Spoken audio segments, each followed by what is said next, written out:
किसान को इनकम नहीं मिल रही है। जब हम दूसरे सेक्शन देखते हैं, मैं इसका एक उदाहरण देता हूं सिंपल सा। 1970 में गेहूं का दाम 76 रुपए प्रति क्विंटल था, जो 2015 यानी 45 साल के बाद बढ़कर 1450 रुपए प्रति क्विंटल हो गया 2015 में। उसी दौरान मैंने बाकी सेक्शन ऑफ द सोसाइटी का हाल देखा, उनका क्या हुआ इनकम का।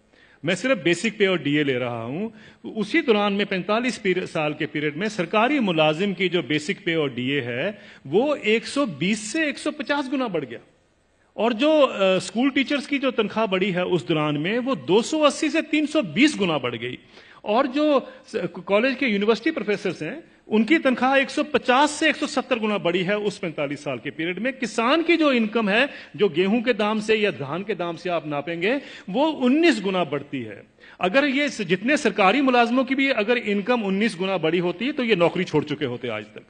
प्रॉब्लम यह है कि किसान का हक क्या बनता है। अगर हम 45 साल के बाद जब उसको 1450 रुपए मिले थे, अगर मैं 100 गुना भी उसकी इनकम बाकी इनकम पैरिटी के नॉर्म से चलता हूं, तो उनकी इनकम जो है या उनका मिनिमम सपोर्ट प्राइस जो है वो 7600 रुपए प्रति क्विंटल बनता था। ये उनका हक है।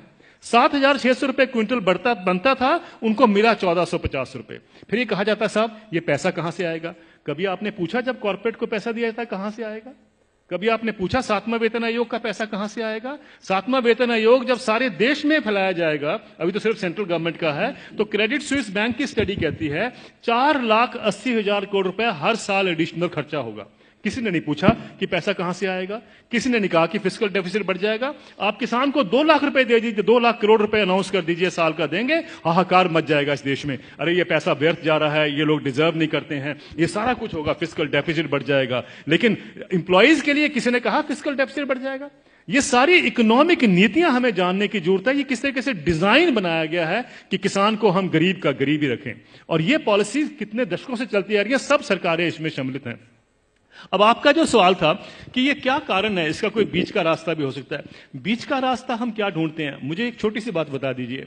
जब आपका इनकम मिलती है, 7वां वेतन आयोग मिलता है या किसी को भी अपनी इनकम मिलती है, तो क्या कभी किसी ने सोचा है कभी किसान को कभी हाउस रेंट मिला हो, कभी एजुकेशन रेंट मिला हो, कभी हेल्थ अलाउंस मिला हो, कभी बच्चों के लिए मेडिकल अलाउंस मिला हो?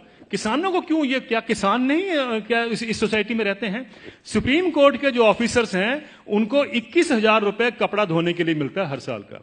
डिफेंस वालों को 20,000 मिलता है हर साल का कपड़ा धोने के लिए, कपड़े धोने के लिए। और वो लड़ाई कर रहे हैं आजकल, डिफेंस वाले कह रहे हैं कि साहब सुप्रीम कोर्ट वालों को ज्यादा क्यों मिलता है, हम तो बॉर्डर पे रहते हैं। मेरा यह सवाल है, क्या किसान के पास कपड़े नहीं होते धोने को? कभी आपने सुना है कि किसान के कपड़े के लिए 20,000 रुपए भी कभी उसमें ऐड किया गया हो? मिनिमम सपोर्ट प्राइस में क्या करते हैं हम, जो उसकी लागत लगती है और फैमिली लेबर जो लगती है उसको जोड़ लेते हैं, बस यही। और अभी तो एम्प्लॉइज के लिए 108 अलाउंसेस भी होते हैं। अभी तो तनख्वाह और डीए के बाद 108 अलाउंस मिलते हैं। जिस भी सज्जन को 108 अलाउंस मिलते हैं उसको तनख्वाह की क्या जरूरत है, मुझे ये बता दीजिए। लेकिन अगर मिलते हैं तो मैं ये नहीं कहता कि नहीं मिलने चाहिए, लेकिन क्या किसान ने क्या गलत किया है कि उसको नहीं मिलते हैं? मैं ये कहना चाहता हूं, कभी किसान के एमएसपी में हाउस रेंट जोड़ा गया है, कभी उसका मेडिकल अलाउंस जोड़ा गया है, कभी उसके बच्चों के लिए एजुकेशन अलाउंस जोड़ा गया है? क्यों? क्या उसने बच्चे नहीं पालने हैं? हम ये क्यों मान के चलते हैं कि किसान तो हमारे देश के ऊपर बोझ है, इसके ऊपर हम दान कर रहे हैं? आप दान नहीं कर रहे हैं, आप उसको एक्सप्लॉइट कर रहे हैं, आप किसान को निचोड़ रहे हैं, और उसी के साथ आपकी अर्थव्यवस्था चलती है। यह अर्थव्यवस्था के जब तक हम ढांचे को नहीं देखेंगे, हमें समझ नहीं आएगा कि किसान को मार इतने सालों से क्यों पड़